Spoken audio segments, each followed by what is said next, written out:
الحمد لله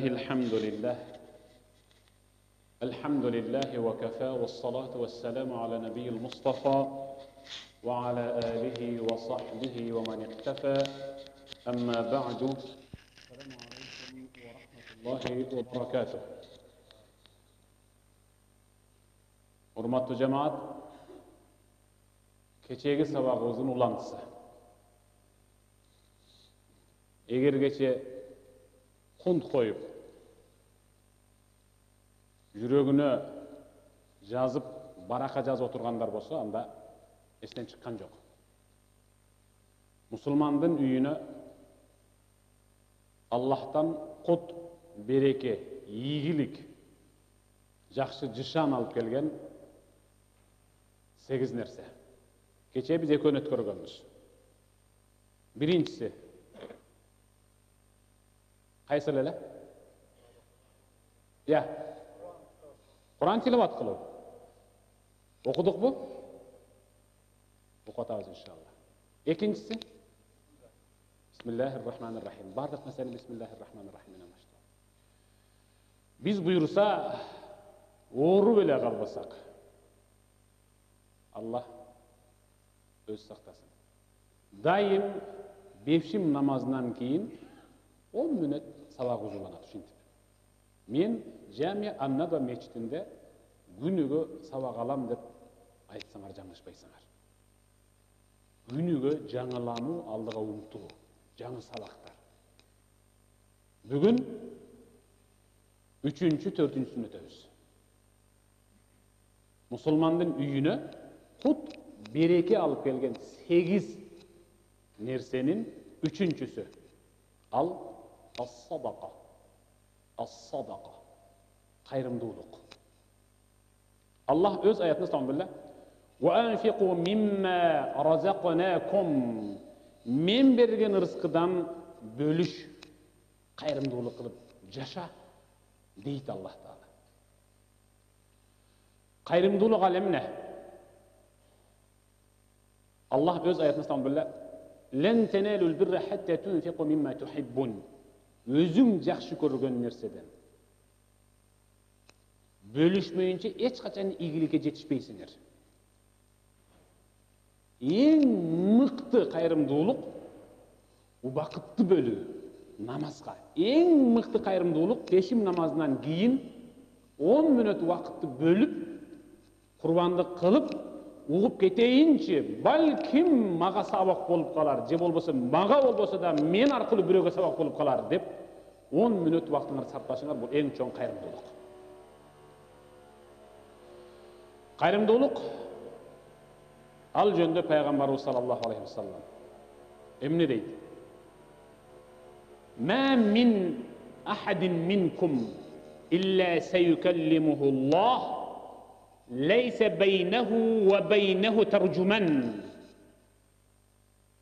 Силердин ар бириңер, эч кимиңер калбайсыңар, ар бириңер менен Аллах Таала мындай тескей, ортоңордо эч кандай котормочу жок, силерге Аллах сүйлөйт. Эй жараткан, элестет. Анча мынчалар имам деп менин алдыма келгенде сүрдөп калат. Мен өзү бирөөнү сүрдөтө турганда сүрүм жок өзү. Бирөөлөр бирок сүрдөйт менден. Мен да өзүмдөн чоң бирөөнүн алдына барганда сүрдөймүн. Элестет. Өткөндө президенттен студенттер президенттик стипендия алып атканда бир жигит сүрдөгөнүнөн президент менен учурашканды унутуп калып атат.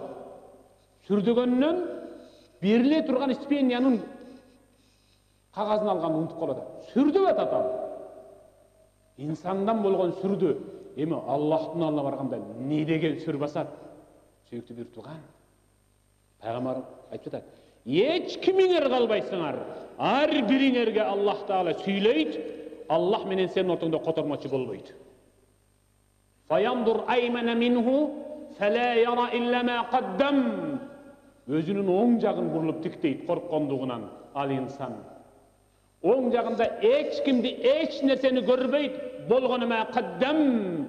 Тирүү жүргөн учурунда жөнөтүп койгон намаз, зекет, орозо, хаж, кайрымдуулуктун соогун көрүшү мүмкүн.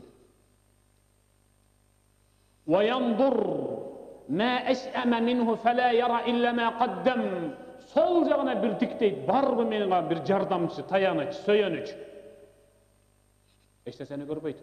Болгону тирүү жүргөн мезгилде зина, арак, риба, уурулук, адам өлтүрүү, ушактоо, имиш, гыйбат ушунун күнөөсүн көрөт. وينظر بين يديه وينظر بين يديه فلا يرى إلا النار تلقاء وجهه. Алдына карайт. Алдында тозоктон башка эч нерсе көрбөйт.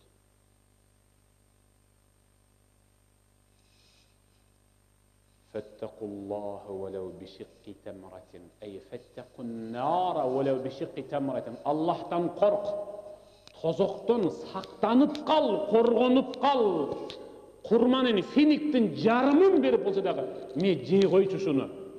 Менден сага ушу кайрымдуулук болсун. Кичине болсо курсаң тойгозуп алчы деп, курманын жарымын берип болсо дагы, жарым алма, жарым стакан суу берип болсо дагы тозоктон денеңди сактап кал деп атат. Ушул кайрымдуулук. Кайрымдуулук ушундай жакшы нерсе. Ошондуктан кээ бир такыва İslam menen giyinген, İslam menen жасанган, İslam menen жашаган үй бүлөнүн ичинде, үйүнүн ичинде кичинекей кутуча, сыртында жазылуу, кичинекей кайрымдуулук чоң кырсыктан сактайт деп жазып койгон. Бир ай бою үй бүлө мүчөлөрү тырык деп сала берет.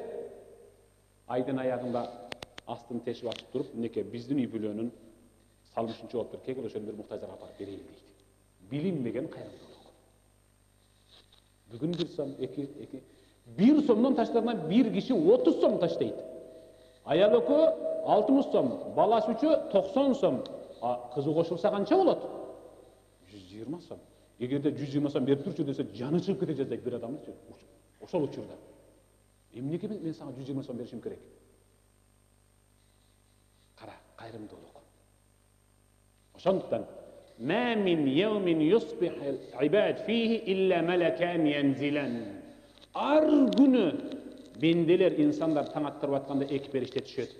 فيقول أحدهما экөөнүн бирөөсү мынтип айтат: Аллахумма а'ти munfiqan khalafa.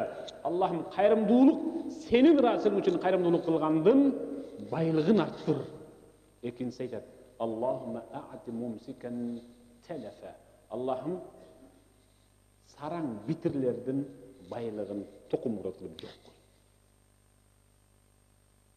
Ошон үчүн пайгамбар: Хассина амвалакум bizzaка, дава мардакум bis-садака.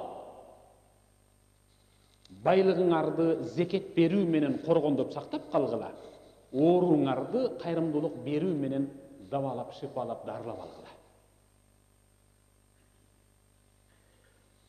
Садакату сир tutfi'u ghadabar Rabb. Жашыруун кайрымдуулук Аллахтын ачуусун өчүрөт. Бергенден кийин бирөө келип туруп, мен ошол жерге 10 сом таштап коюп, матаңызды бересизби дегендер бар. Аны мага келчекте эле Аллах көрдү, кабыл кылды. Жашыруун кайрымдуулук макта. Садака аля мискин садака. Мискинге берилген садака, ал садака болуп эсептелет. Ва садакатун аля зиррахми садакатул васила. Туган урука, колу жука туган урука берилген кайрымдуулук, ал эки нерсе. Бири садака, экинчиси карым катнаш. Садаканын эң пайдалуу жерин пайгамбар мынтип айтат: Ида аратта талйина qalbik фаат'имил мискин. Жүрөгүңдүн жумшашын кааласаң, кээ бир адамдар бата кылганда эле ыйлай берет, кээ биркилер ыйлатсаң да ыйлабайт. Ошондой жүрөгү катып, карарып калган жүрөгүң жумшарышын кааласаң, фаат'имил мискин, мискинге тамак бер. Вамсах аля расил ятим, жетимдин башын сыла бар. Жүрөгүн жумшарат деп атат. Кара, кайрымдуулук мискинге тамақ бер, жетімнің башын сыла. Субханалла. Бұл мұсылмандың үйіне береке ешігін ашқан үшінші нәрсе. Ал эмне? Ал қайырымдылық, садақа. Пайғамбар айтты, мискинге берген бір қайырымдылығың ал қайырымдылық деп есептелсе, жақын туған урugуңдун ичинде колу жука мүмкүнчүлүк чектелген социалдык жактан аз камсыз болгондор болсо, аларга кайрымдуулук кылсаң, ал эки нерсени алып келет. Ал садака дагы ва силатур рахим, карым катнаш. Бул үчүнчүсү. Эми төртүнчүсү кайсы? Силатур рахим, тууган урук менен катташуу. Мага көбү келди. Атам менен араздашып калдым. Апам намаз окубайт, апам менен араздашып калдым. Бир тууганым менен 10 жылдан бери катташа элекмин. Бир апа айтты, 2 уул, 1 кызым бар, бир уулум жакын жерде жашайт, 20 жылдан бери көрүшө элекмин деди. Өзү Аламидинде жашайт, анасы Ылдыйракта жашайт, 20 жыл болуптур, баласы апасынын астына басып келбептир. Силатур рахим, тууган урук менен катташуу. Мен пайгамбар айтат, "Мен кана ю'мину биллахи вал йавмил ахир фальясил рахима." Аллахтын бир жана бар экенине, ахирет күнүнө ишенген, ыйман келтирген инсан ал тууган уругу менен катташсын. Тууган уруктун ичинен сизге эң жакыны ал атаңыз менен апаңыз. Атаңыз менен апаңызды ата эне катары көрө албасаңыз, анда тууган урук катары барып катташып тур. Аллах өз аятында тауып الذين ينقضون عهد الله من بعد ميثاقه ويقطعون ما أمر الله به أن يوصل ويفسدون في الأرض أولئك هم الخاسرون صدق الله العظيم. Allah менен убадалашкандан кийин ал убаданы бузуп таштагандар. Allah катташ, улаш деп буйруганды кайра үзүп тургандар. Жер бетине бузукулук жайып таркатып тургандар, улаика хумул хасирун, ошолор чоң зыянга учурай тургандар. Чоң зыян ал эмне? Тозок. Кудай сактасын. Аллах тууган уругу менен катташ деди. Пайгамбар айтып жатат. Аллахтан урат кылып. Аллах айтты. Тууган урук, анын аты Рахим, арабча. Рахим. Аллахтан бир сыпат бар, Рахим деген. Ким тууган уругу менен катташса, мен аны менен катташам, ким тууган уругу менен катташпаса, мен да анда мээримди үзүп таштайм деп атат. Катташкыла сүйүктүү бир тууган. Ошон үчүн пайгамбар, "Мен ахабба ан юбсата лаху фи ризқи ва юнса лаху фи аthari falyasil rahima." Ким рызкым мол, кетирген кемчилдигим кечирилсин деп эңсесе, тууган уругу менен катташсын деди пайгамбар. Субханалла. Тууган урук менен катташууда рызкыга береке кирет, кетирген кемчилдикти Аллах Таала кечирип турат. Экинчи хадисте, "Мен сарраху ан ямудда лаху фи умрих ва ювасси'a лаху ризқах ва ядфа анху майтата су' фальяттақиллах ва льясил рахимах." Ким эңсесе, Аллах менин өмүрүмдү узун кылсын деп, рызкымды аябай кенен кылсын, ва ядфа анху майтата су',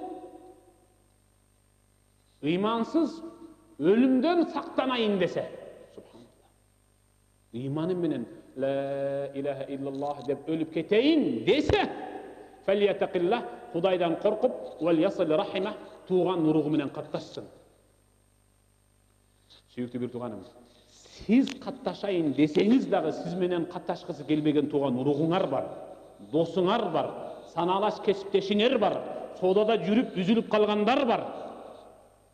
Катташкыла. Ал катташкысы келбесе дагы SMS жазып, чалып, барып кабар алгыла. Негизгиси пайдалуу ташы силер жака ойду. Эң мыкты тууган мечиттен чыгышыңар менен азыр атаңар менен апаңарга "Ассаламу алейкум, амансызбы? Эртеңки кирип келе жаткан жума күнүңүз куттуу болсун" деп койгула. Ушул да карым катнашка кошулуп калсын. آمين. اللهم إنك عفو كريم تحب العفو فاعف عنا يا رحيم برحمتك يا أرحم الراحمين. الله. السلام عليكم.